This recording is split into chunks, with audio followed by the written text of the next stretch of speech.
할렐루야, 반갑습니다. 옆에 계신 분들과 이렇게 인사하겠습니다.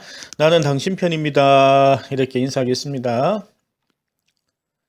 네, 감사합니다. 남편이 아니죠. 힘들 때, 고민이 생길 때, 누구누구 때문에 열받을 때 묻지도 따지지도 않고 우리의 편이 되어주겠다라는 다짐을 가지면서 한 번 더 진심으로 인사하겠습니다. 나는 당신 편입니다. 네, 감사합니다. 이 세상을 살아가면서 나의 편이 있다는 것은 너무나 즐겁고 든든한 일입니다. 이 세상에서 불변하는 나의 편이 계시죠? 예, 바로 그분은 하나님이 나의 편이십니다. 아멘이십니까? 또 이 땅에서도 하나님께서 나의 편을 주셨는데 그것은 바로 우리의 배우자들입니다. 동의가 안 되시나요? 남편이에요? 이 땅에 하나님께서 배우자를 우리의 편으로 주셨는데 우리가 그 뜻을 이루지 못하고 있는 것이지 그 뜻이 이루어진다면 우리에게 든든한 나의 편이 될 것입니다. 그래서 오늘 이 주제로 하나님의 말씀을 나누길 원합니다. 성경에서 삐리링은 비밀이다라는 수식어로 표현하는 것이 두 가지가 있습니다. 그것은 결혼과 교회입니다. 이 두 개는 성경에서도 연관성을 가지고 표현을 하십니다. 특히 예수님의 재림을 비유할 때에 이 결혼과 혼인이라는 단어로 많이 표현을 하고 계신데요. 혼인잔치라는 비유를 통해서 혼인잔치를 펼쳐놓고 사람을 부른다라고 이야기하시죠. 또 어린 양의 혼인잔치라는 표현도 하고 열처녀 비유를 보면 예수님을 기다리는 10명의 처녀에 대하여 이야기를 합니다. 예수님과 우리도 결혼이라는 연결고리로 엮여 있다는 것을 알 수 있습니다. 오늘 이 설교를 통하여 결혼에 대하여 완벽하게 정의할 수는 없지만 행복한 결혼 생활의 노하우를 전수할 수도 없지만 하지만 이 설교를 듣고 나면 행복한 결혼 생활 또한 교회 생활을 시작할 수 있는 그 연결고리를 발견할 수는 있을 것입니다. 하나님께서 이 두 가지를 비밀이라고 말씀하신 이유는 하나님께서 고의로 이것을 깨닫지 못하게 하시려고 숨겨놨다 이런 뜻은 아닐 것입니다. 혹은 이 비밀은 너와 나와 두 사람의 비밀이니까 딴 사람들에게 말하지 마, 비밀이야, 이렇게 하는 것도 아닐 것입니다. 교회에 관한 진실과 결혼에 관한 진실을 감춘다라는 것 자체가 이상하지 않나요? 전하고 가르치고 무엇인지 알고 좋은 것을 누리게 하려고 하는 것이 하나님의 뜻일 것입니다. 감추었다라는 이런 비밀은 아닐 것입니다. 여기서 비밀이라고 하신 것은 보물찾기라는 것에서 힌트를 얻는 것이 맞을 것입니다. 우리에게 그 비밀을 찾아봐라라는 이런 의미일 수 있을 것입니다. 포도원 농부 비유를 보면 밭에 감추어진 보석에 대한 이야기를 합니다. 밭에 감추어진 보석이 있는데 그것은 발견되기 전까지는 아무런 가치가 없지만 발견되어지고 나서는 나의 모든 재산을 팔아서 그것을 가지고 싶어 할 만한 물건이 된다라는 의미인 것입니다. 우리가 몰라서 그렇지 알고 나면 엄청난 의미가 있다라는 것입니다. 이 결혼과 교회의 비밀을 발견하거나 풀고 나면 밭에 감추어진 보석을 발견하는 것처럼 엄청난 비밀과 가치와 아름다움이 발견될 것이라는 의미라고 생각합니다. 우리가 결혼 생활과 교회 생활이 힘든 이유는 그 비밀을 아직 발견하지 못했기 때문입니다. 지금도 결혼 생활 행복하신가요? 교회가 너무 좋으신가요? 다시 태어나도 이 지금의 배우자와 결혼할 것인가요? 당신의 자녀들에게 죽을 때까지 이 교회에 다녀라라고 할 만큼 이 교회가 좋으신가요? 예, 대답하실 때 조금의 망설임이라도 있었다면 그러면 우리는 아직도 이 비밀을 발견하지 못했기 때문입니다. 저는 이 망설임의 시작은 이 원인은 그것을 접근하는 방식, 이것을 바라보는 관점이 잘못되었기 때문이라고 생각합니다. 우리가 이것을 보는 관점과 이것을 생각하는, 이것을 접근해가는 방식이 바뀐다라면 이 비밀을 찾는데 엄청나게 큰 키를 가지게 될 것입니다. 자, 먼저 제가 결혼하기 전에 이상형이 있었는데요. 자, 한번 사진을 보시겠습니다. 예. 제가 중학교 3학년 때 이 영화를 보고 나서 제가 이분이 저의 이상형이 되었고, 그때부터 짧은 머리가 어울리는 여자, 또 밝은 이미지의 여자를 좋아하게 되었습니다. 나중에 자라면서는 피아노를 잘 치는 사람이 첨가가 되었어요. 그래서 피아노를 잘 치고 짧은 머리가 어울리고 이런 분이 제 이상형으로 되었습니다. 근데 제 아내가 과연 이 이상형과 똑같을까요? 전혀 그렇지 않습니다. 전혀 그렇지 않고 저희 아내는 피아노를 못 치거든요. 또 피아노 학원에 보내보니까 2, 3일 다니다가 취미가 아니라고 그만두었어요. 그러면 저희 아내의 이상형은 누굴까요? 자, 저희 아내의 이상형 사진 한번 볼게요. 자, 예, 잘생겼죠, 그죠? 예, 저희 아내의 이상형은 일단 잘생겨야 돼요. 두 번째로 공부를 잘해야 됩니다. 예, 저는 잘생긴 거는 송중기처럼 잘생겼다라고 할 수 있지만 공부는 전혀 저와 맞지 않죠. 저는 공부를 잘하는 스타일은 아니었거든요. 이러나 저러나 저도 저희 아내 이상형이 아니고 저희 아내도 저희 이상형은 아니었습니다. 근데 결혼은 이상형하고 하는 걸까요? 저는 아니라고 생각해요. 그럼 반대로 질문해 보겠습니다. 우리는 하나님이 이상형일까요? 하나님께서 우리를 보고 저 친구를 너무 전도해서 꼭 교회 다니게 하고 천국에 데리고 와야 되겠다라고 생각하셨을까요? 전혀 그렇지 않습니다. 하나님께서 우리를 처음 만났을 때 우리의 상황에 대하여 이렇게 표현하십니다. 너희가 죄인 되었을 때 이럴 때 너희를 만났다고 표현하시죠. 그러면 죄를 짓고 있는 우리를 보면서 이상형이야 저랑 저 친구랑 결혼해야 되겠어 라고 생각했을까요? 전혀 그렇지 않습니다. 모든 인간은 죄 안에서 태어나고 죽기 때문에 거룩한 하나님과는 엮이려고 해도 엮일 수가 없습니다. 그런 우리와 가족 관계를 맺으시고 독생자 예수님을 보내주시고 사랑한다 하시고 결국 너희는 나의 자녀이고 나는 너희들의 아버지가 되겠다라고 말씀하십니다. 교회도 우리는 우리의 틀 안에 넣어서 나에게 맞는지 안 맞는지 이렇게 바라봅니다. 그 말은 결국 자기의 만족함으로 교회를 바라본다는 거예요.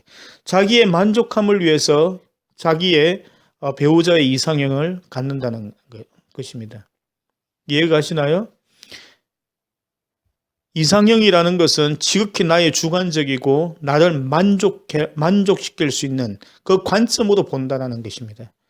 교회도 나의 입맛에 맞는 교회를 찾아가는 것이 아니라는 것입니다.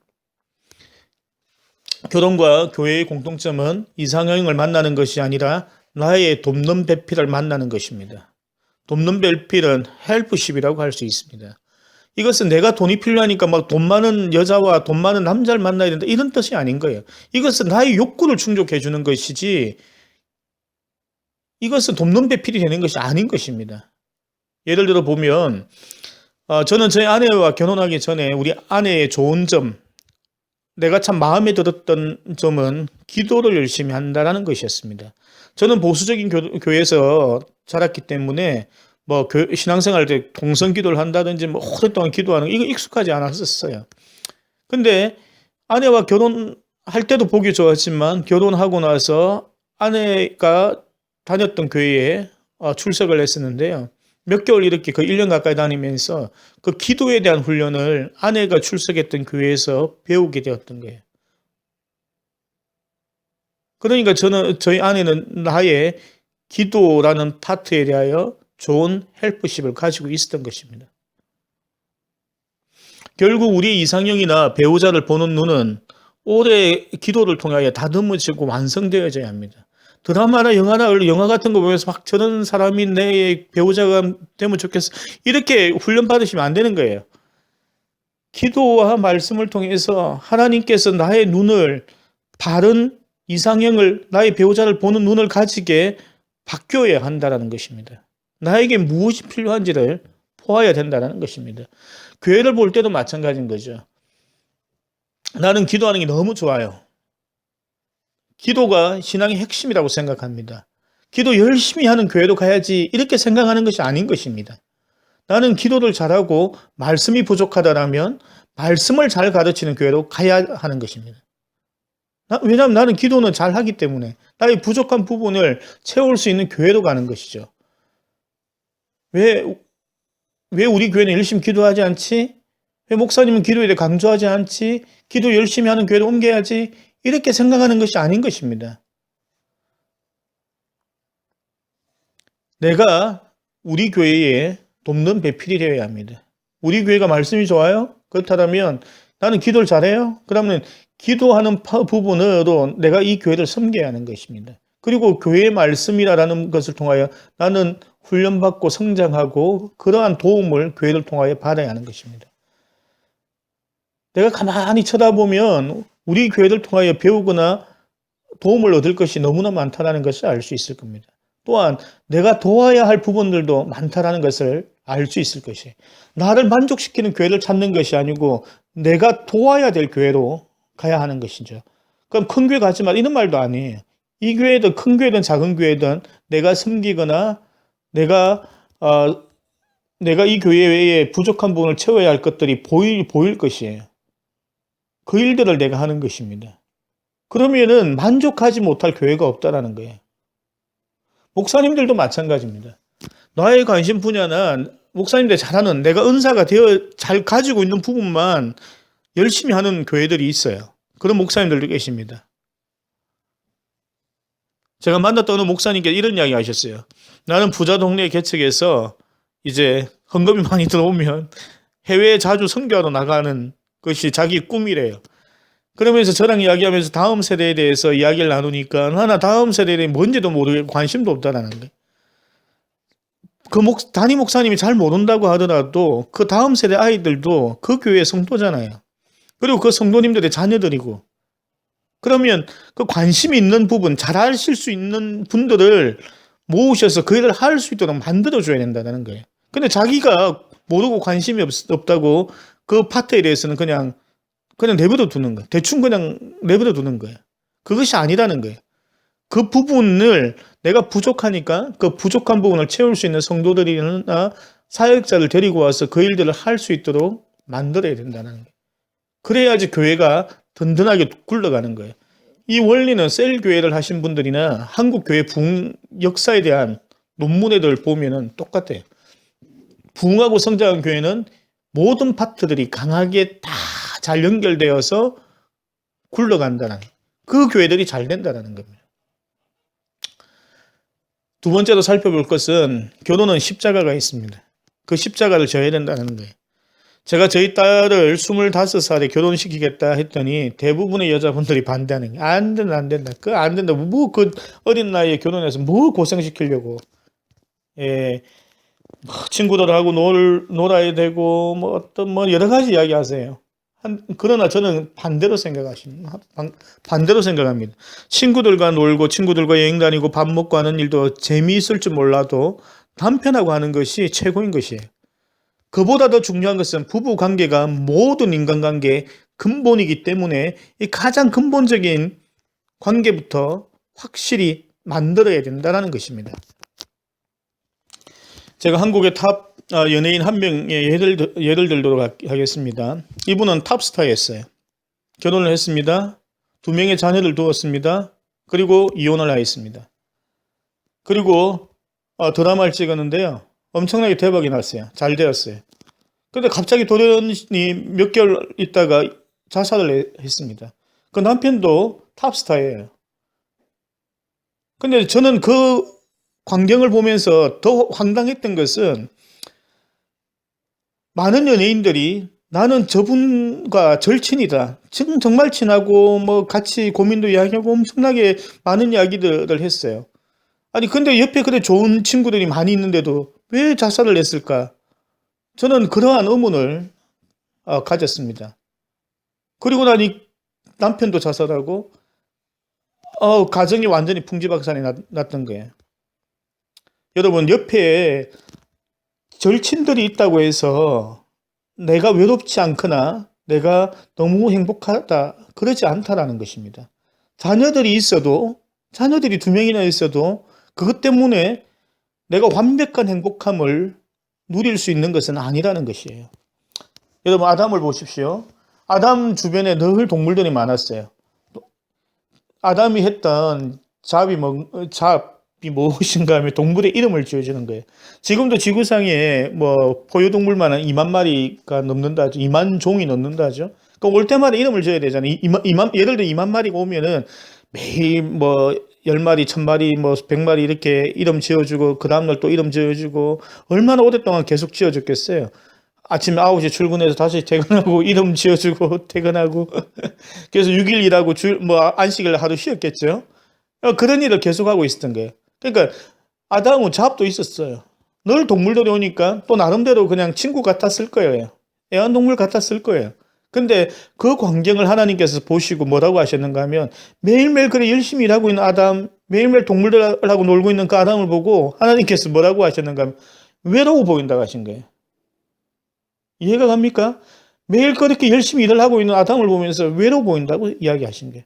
그리고 나서 아담에게 주신 것이 애완동물을 주거나 친구를 주신 것이 아니에요. 휴가를 주신 것이 아니에요. 아내를 주신 거예요. 우리가 친구들 만나서 상담하거나 고민을 이야기하는 이유가 무엇입니까? 왜 친구와 집사님들의 고민들을 잘 들어주면서 배우자 고민을 잘 못 듣는 것일까요? 그것은 책임이 없기 때문에 부담이 없으니까 친구들과 만나는 거예요. 내가 그 문제를 해결해 줄 이유가 없기 때문에 그냥 들어주는 거예요. 그러니까 서로가 편하니까 서로가 만나서 고민과 이야기 이것저것 이야기하면서 그냥 지나가는 거죠. 그 관계 속에는 십자가가 없는 거예요. 친구가 등록금 때문에 고민하면 등록금을 주나요? 안 주죠. 절대로 안 주죠. 누가 줘요? 거기는 십자가가 없기 때문이죠. 내 딸이 등록금 없어 어떻게 해야 돼? 어떻게 했으라도 등록금을 주려고 십자가를 지려고 하는 것이죠. 거기서 차이가 있는 것인 거죠. 친구들과의 관계는 즐거움이 있을 줄 몰랐지만 완전한 창조를 완성하지는 못하는 것입니다. 그 불안정한 상황이 계속 유지되는 것이에요. 십자가는 부담이 되고 힘들지만 우리가 꼭 지고 가야 하는 것입니다. 그 십자가를 지는 것은 즐거움은 없지만 보람이 있고 큰 기쁨이 있는 일입니다. 예수님께서도 십자가를 지실 때 즐거웠을까요? 손에 몹으시면 박힐 때마다 하하하 기쁘다 이렇게 했을까요? 절대로 그렇지 않는 거예요. 십자가 메고 골고다 언덕에 올라갈 때 기분이 좋았어요? 힘들었어요. 십자가가 땅에 떨어질 만큼 힘들으셨어요. 넘어지셨어요. 그 길을 가야만 하기 때문에 간 거예요. 그 길을 가야만 하기 때문에 간 것이지 너무 기쁘고 막 즐거워가지고 막 간 길이 아니라는 거예요. 하나님께서 주일날 여행을 가면 막 힘들다고 여행 가지 마라 하시고 교회 오시라고 하는 건가요? 주일날 교회 안 오고 골프 치러 가거나 집에 TV 보면 안 좋으니까 즐겁지 않으니까 막 교회 오라고 한가요? 교회 오는 게 인조인가요? 절대로 그렇지 않은 거예요. 교회가 너무 재밌고 막 그것 때문에 오라고 하는 것이 아닌 거예요. 교회 생활은 십자가는 있지만 힘든 점들은 있지만 그것은 보람난 생활인 거예요. 총각대 놀면 재밌죠, 그죠? 보람이 있나요?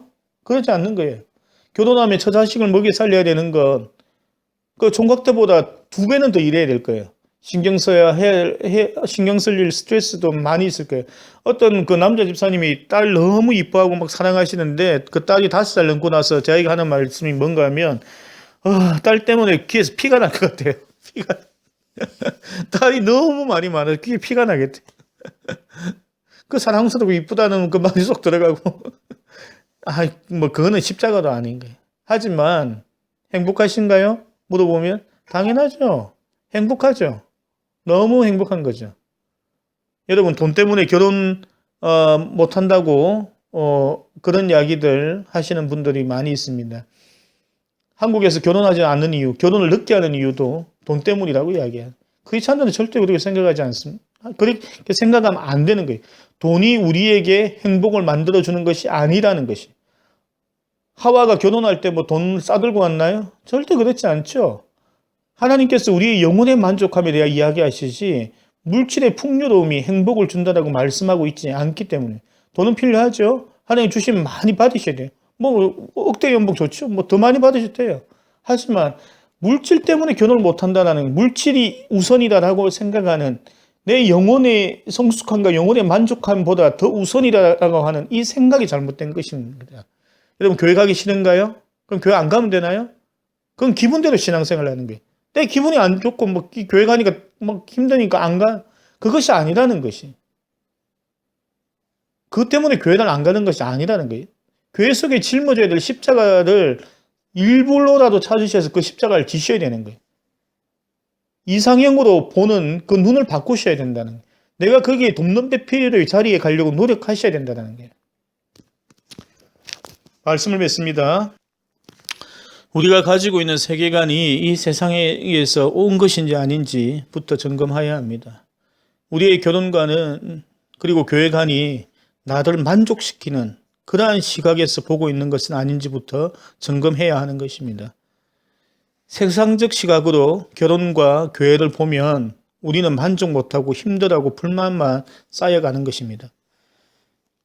결혼과 교회는 우리가 전혀 알지 못하는, 피도 섞이지 않는 그 사람과 만나서 행복하게 살아가야만 하는, 행복한 시간을 보내야만 하는 그러한 십자가, 그러한 숙제가 있는 곳입니다.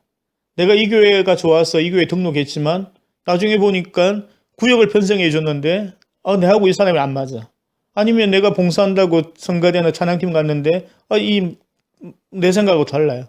그럴 수 있는 거죠. 하지만 그것이 내가 이 교회와 결별해야 하는, 이혼해야 하는 이유가 되는 것은 아닌 것입니다.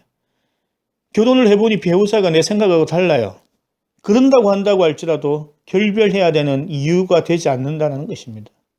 내가 그 사람의 부족함을 채워줄 것이 무엇인지를 보아야 하는 것입니다. 내가 회피하고 있는 십자가가 없는지 한번 점검해 보아야 하는 것입니다. 배우자에게, 교회에게 십자가를 요구하지 말고 이 점을 내가 해주면 내 배우자가 좋아할 거야. 내 교회가 이것을 해주면 좋아할 거야. 내 교회에 유익할 거야. 그럼 웃을 일이 늘어나고 행복해지는 것입니다. 교회 속에서는 내가 십자가를 지면 교인들이 좋아할 일이 무엇인지부터 보아야 하는 것입니다. 어느 누구도 그 일을 하지 않더라도, 칭찬하지 않더라도 그 일을 그냥 하면 돼요. 하면 하나님께서 기뻐하시고 하나님께서 사랑하십니다. 그리고 하나님께 축복하실 거예요. 나의 만족함이 아니라 하나님께서 만드신 그 원리를, 그 뜻을 이루는 그러한 삶을 사시게 될, 그러한 생각으로 결혼과 교회를 보시기를 간절히 축복합니다. 아멘.